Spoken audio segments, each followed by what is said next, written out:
Contrastes con Mitzi Cordero. Si usted y yo hiciéramos ese mismo ejercicio de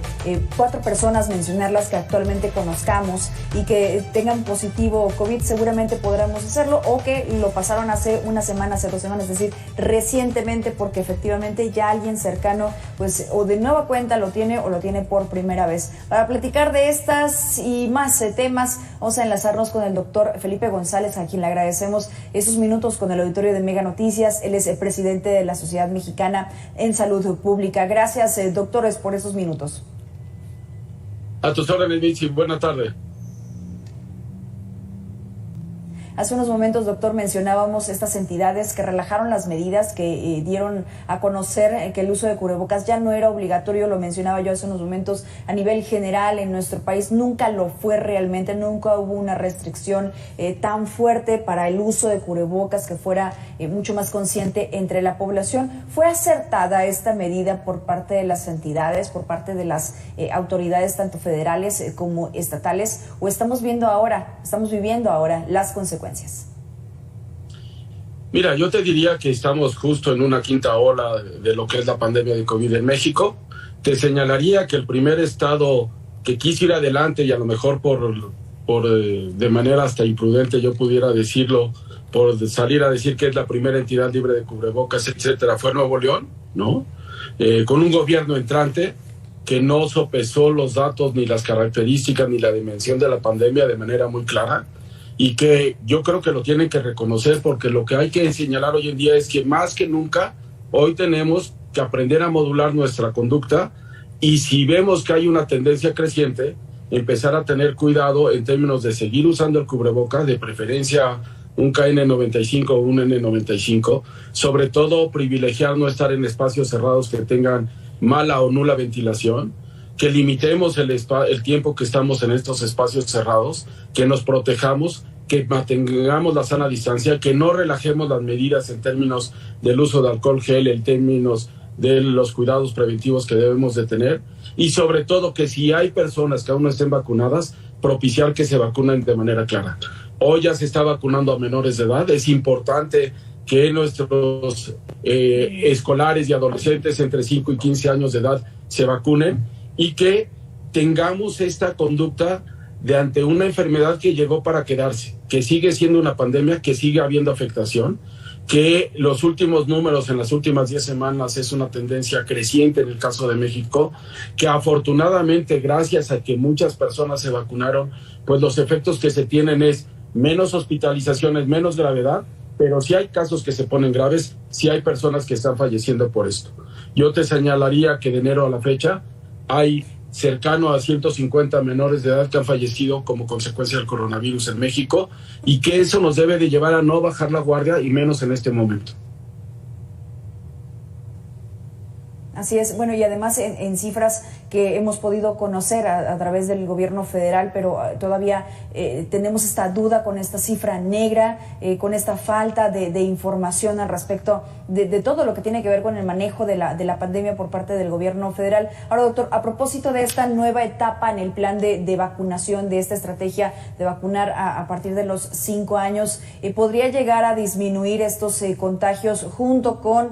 las demás medidas que lo hablamos, el uso de cubrebocas, el lavado frecuente de manos, el distanciamiento social, el evitar las aglomeraciones, o todavía tenemos que seguir pensando en los pequeñitos, que por ejemplo Nuevo Laredo se convirtió ya en la primera ciudad en que va a vacunar a partir de los 6 meses, para de esta forma poder mitigar el efecto COVID? Mira, yo creo que en medio de esta pandemia todos los días aprendemos algo nuevo. Lo primero, que la vacunación es efectiva para evitar casos graves y defunciones. No te va a evitar que puedas tener la enfermedad, pero vas a tener una enfermedad que la mayoría de las personas que lo han tenido te señalan que es como un catarro común, etcétera, es decir, no hay afectaciones graves como tal. Que eso nos permite recuperar de manera clara una nueva normalidad, donde vamos a tener que considerar que va a estar presente el coronavirus en nuestra población, que en la medida que protejamos desde los 6 meses hasta los 5 años, como ya lo están haciendo los Estados Unidos, y que eso tiene que ver también con el acceso a vacunas. Y yo resaltaría, México ha sido efectivo en poder acceder a un gran número de vacunas para la población y que lo que necesitamos es que la población se vacune, que generemos conciencia en que una persona que no esté vacunada puede ser susceptible de tener un cáncer grave y fallecer, y que aprendamos a modular nuestro comportamiento, donde vamos a tener etapas donde va a haber una disminución de casos, como lo vimos hace 2-3 meses como tal, pero que no podemos confiarnos ni bajar la guardia ni pensar que ya se acabó el coronavirus, porque los hechos nos han demostrado que hay una quinta ola donde hay una tendencia creciente de casos, sí con menos gravedad, pero sí ha habido un incremento en hospitalizaciones, sí ha habido un incremento en términos del uso de camas con ventilador, donde llegamos a estar ya casi en niveles mínimos, pero hoy se ve que empieza de nuevo a tener no un impacto como vimos en la tercera ola como tal, pero sí hay un impacto como tal. Y lo que necesitamos es generar conciencia de que tenemos que aprender a modular nuestro comportamiento y nuestra conducta. Si vemos que empieza una tendencia creciente, tenemos que cuidarnos más, seguir utilizando el uso de cubrebocas, sobre todo en espacios cerrados. Por ejemplo, yo te llamaría hoy, en el caso de aeropuertos y vuelos, así como en el caso de transportación en autobuses, es obligatorio el uso de cubrebocas, y qué bueno que así sea. Y que si tenemos cubrebocas, sobre todo que nos brinden más protección como estos KN95, N95, que hoy son más accesibles y que están más a disposición de la población, vamos a tener una mayor protección, aún en el supuesto caso de que vaya alguien que esté infectado con coronavirus. La posibilidad de que nos enfermemos va a disminuir a menos de un 5% como tal. Hay que tomar en cuenta todo esto. A ver, doctor, usted que ve a pacientes, que tiene contacto directo incluso con personas contagiadas de COVID-19, hay algo que todavía no hemos terminado de aprender. Es decir, yo me sé de memoria estos pasos, ¿no? Lavarte las manos, distanciamiento social, el uso, el de estar renovando, por ejemplo, también el tema del cubrebocas y no estarlo reutilizando pues en muchas ocasiones, ¿no? Se usa y se deja de usar. En fin, todavía no hemos aprendido cosas que no nos queda claro como población y que esto nos lleva a llegarnos a contagiar, o es porque el mismo virus es altamente contagioso. Justo lo que señalas. Primero, la cepa que actualmente está circulando es de alta contagiosidad, que vemos que inclusive la vacuna tiene una inmunidad escasa, pero que va a evitar los casos graves de la enfermedad. E igual sucede en el caso de la vacuna de influenza. La influenza no te evita que te enfermes, la vacuna de influenza, pero sí te evita que tengas caso grave, y eso ya es una gran ventaja porque no vas a caer a una institución de salud. Segundo, que no hay que bajar la guardia en las medidas de prevención, que son, como bien señalas, el uso de alcohol gel o el lavado de manos constante, el tener la prudencia en términos del uso de cubrebocas, sobre todo en espacios cerrados, que tengamos los espacios cerrados con una adecuada ventilación. Hoy un tema del que no se habla, pero que empieza a cobrar relevancia, es la humedad que está en un espacio cerrado.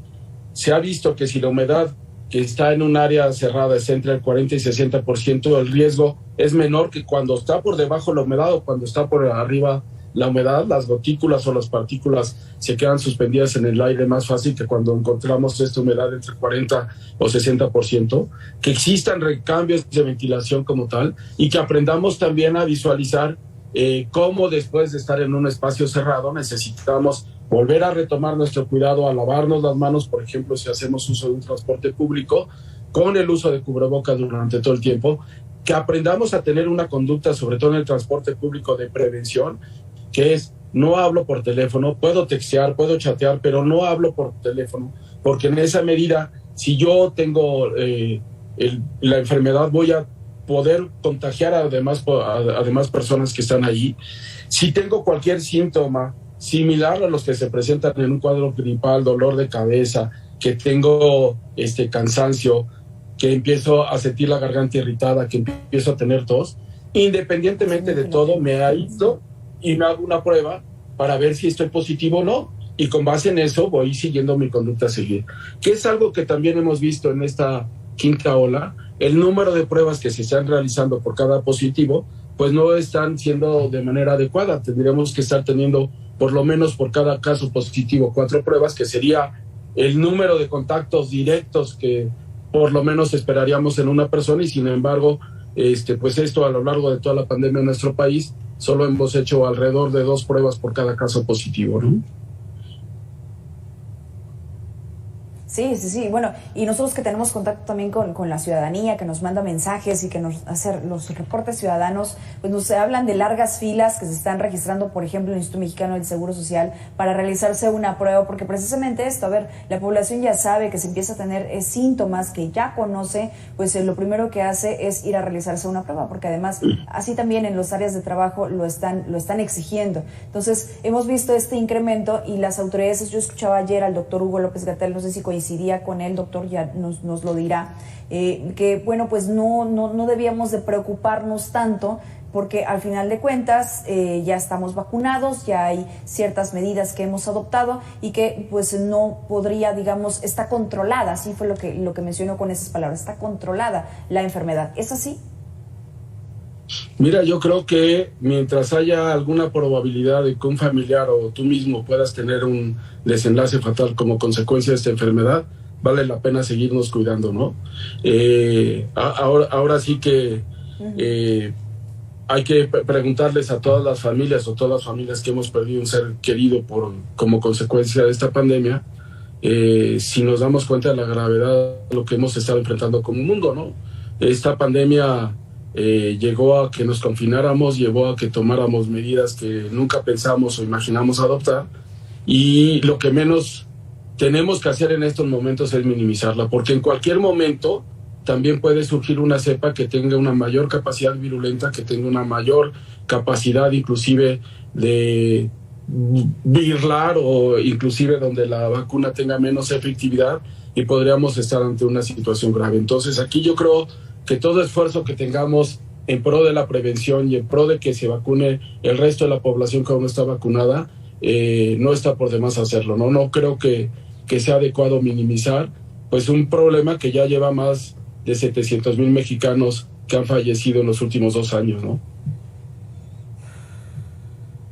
Así es, y que no solamente los ejemplos los podemos ver aquí en nuestro país o de algún familiar cercano, como usted lo señala, lo vemos en todas partes del mundo, y que todavía no nos quede claro, pues no sé cómo tomarlo como sociedad. Justamente le voy a presentar esta entrevista con Eduardo Antonio Lara, que bueno, él nos indica que mucho también de este incremento de contagios es por el relajamiento de las medidas, pero de las propias personas que tienen este sentido de confianza, de como ya están vacunados y como ya tienen 1 o 2 dosis de refuerzo, dependiendo de sea el caso, pues sienten como que están siendo mucho más inmunes ante el virus. Vamos a escucharlo y usted me dice, doctor, si coincide. La capacidad que tiene una persona de responder a la vacuna y formar anticuerpos protectores. No es lo mismo una persona de 80 años, sedentaria, con sobrepeso, hipertensión, diabetes, que un muchacho deportista, estudiante, sin sobrepeso ni ninguna otra enfermedad. Claro que es importante el vacunarse y tener otros boosters, o sea, ponerse otras dosis de vacuna, y ahora también ya sabemos que es conveniente la utilización de la multiplataforma. Esto es, si se puso Moderna, o Pfizer, o AstraZeneca, también se puede poner otro tipo de vacuna, y eso estimula de diferente manera la creación de anticuerpos.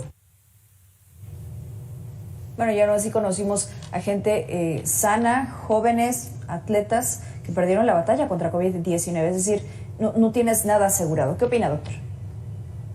Sí, totalmente de acuerdo. Aquí la respuesta y la capacidad inmune de cada individuo es diferente. La vacuna es claro, y los datos y los números fríos es que protege, que previene los casos graves, que previene defunciones, pero que también, sobre todo, población que está en riesgo, personas mayores de 60 años, personas que tienen alguna enfermedad crónica no transmisible como diabetes, como hipertensión, personas que son fumadoras y como tanto ya traen inclusive un daño respiratorio previo como consecuencia de su tabaquismo, pues evidentemente van a ser más susceptibles, personas menores de edad también. Y creo que aquí lo importante, por eso te digo, es seguir manteniendo las medidas de prevención, seguir siendo consistentes en esto, y que aprendamos a modular nuestro comportamiento conforme esté en las olas de la pandemia. Es claro que en el caso de México, nosotros podemos ir observando lo que está sucediendo en otras partes del mundo, e inclusive en países que tienen igual o mejores niveles de vacunación que nosotros, y que eso nos debe de servir como un modelo de ver lo que esperamos. Nosotros tenemos que aprender a ver la realidad en otros lados para poder prevenir y anticiparnos en términos de las medidas, y no relajación como tal que algunas entidades federativas, como señalaba yo el caso de Nuevo León, siguieron, ¿no? Y creo que desde ahí es fundamental el seguir protegiéndolo. Y si te lo pongo, y creo que es de manera muy clara, no es lo mismo que yo esté al aire libre con una sana distancia que esté en un auditorio, en un concierto con 10,000 personas, donde el uso de cubrebocas no está, donde estemos cantando, gritando, pues evidentemente el riesgo va a ser mayor, siempre y cuando no se tengan los protocolos de prevención y de atención adecuadas que se han establecido, ¿no? Lo que menos podemos hacer hoy en estos momentos es relajar las medidas. Tenemos que darnos cuenta que sigue habiendo afectación, que sigue estando presente la enfermedad, que hoy hay inclusive personas que han estado vacunadas con esquemas completos y que están siendo positivos, que lo que deseamos es que ellos salgan lo más pronto posible de su enfermedad, que no contagien a otras personas, porque basta con que uno de ellos fallezca como para que tengamos siendo partícipes de una gran tragedia que nos ha ocasionado esta pandemia, ¿no? Totalmente y en muchos aspectos. Doctor Felipe González Roldán, muchas gracias por estos minutos con el auditorio de Mega Noticias. Siempre es un gusto poder platicar con usted y ojalá más adelante podamos coincidir. Mitzi, a tus órdenes y cuantas veces sea necesario, sabes que cuentas conmigo. Muy amable, muchas gracias. Buenas tardes, presidente de la Sociedad Mexicana de Salud Pública, con quien acabamos de platicar, el doctor Felipe. Vamos a ir a la pausa, pero regresamos con más.